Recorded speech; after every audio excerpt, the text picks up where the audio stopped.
films? Oh, it's a thrill to work with them, and what's so really wonderful is that their characters, you know, they continue to evolve like we all do in life, and so it's really been a thrill to be a part of that, and it was constantly a thrill to watch the dailies of the film, and when the whole movie gets put together, it's just it's not only great filmmaking, but it's just great acting, and it's emotional watching the movie, and it was emotional making the film. I bet. And in terms of Christopher Nolan, he doesn't do things by halves, especially in this film. Now, as a producer, when you've got sets of this scale and thousands of extras, just exactly how many problems does that present to you on a daily basis, or does it run like clockwork? Well, nothing runs totally like clockwork, of course, but the team that, you know, we put together, the team that Chris has had, who worked with him in many of the films, just it doesn't get better in each one of the departments.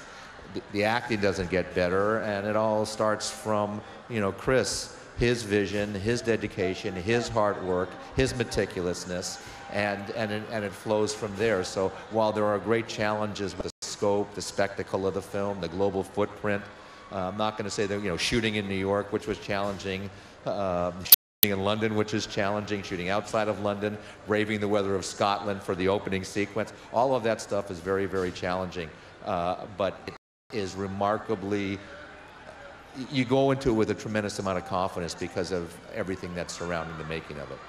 Now, you used the word spectacle there to describe the movie. I've seen it, and I wouldn't disagree with you. It's a phenomenal spectacle. What can you tell us in store for fans of The Dark Knight Rises? Well, hopefully they're going to agree that, you know, when we raised the bar with The Dark Knight after Batman Begins, we were hoping to do that, of course, but we didn't expect that the response, both critically and commercially, and the fan love would be exponentially increased. So there were great challenges, and we knew, Chris in particular realized that the story needed to conclude with Bruce Wayne, because he is the Batman, obviously, and the trilogy really needed to focus on his character.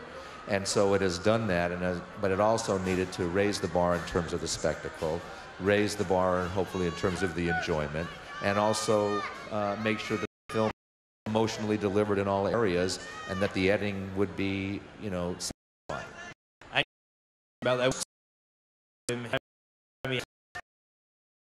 Why Christian Bale so perfect as Bruce Wayne, as Batman? What is it about him that made him so good in the role?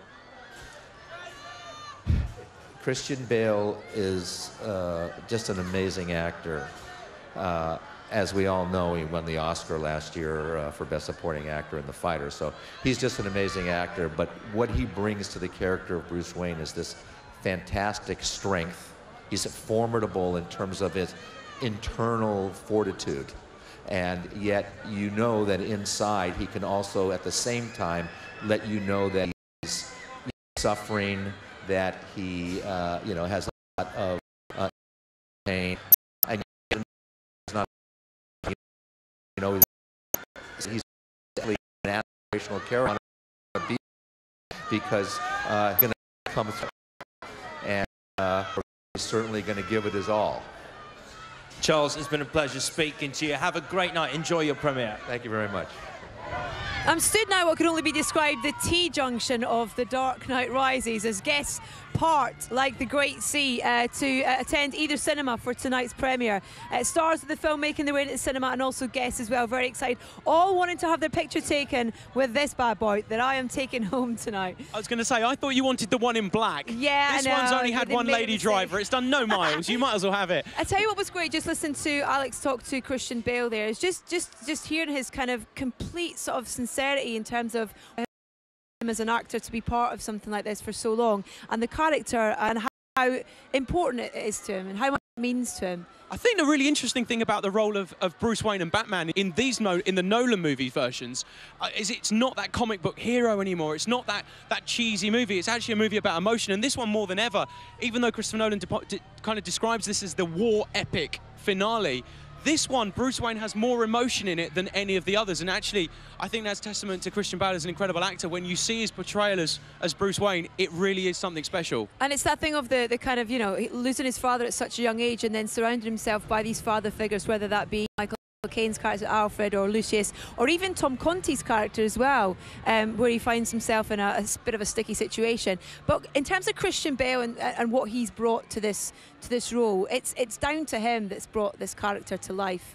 There was a lot of talk about every actor wanting to be Batman, and I think when you see what Christian Bale's brought to it, I don't know any other actor that could do what Christian Bale has done with it. I think he really has. And actually, a great scenes in the movie that we can't really talk too much about between Christian Bale and Michael Caine are incredible. And you would find that in a very arty movie, in an emotional movie, not in a movie that you would consider being a Batman film. Well, that's the thing that Nolan does so well. It's like it's these huge set pieces. It's this incredible blockbuster, but at the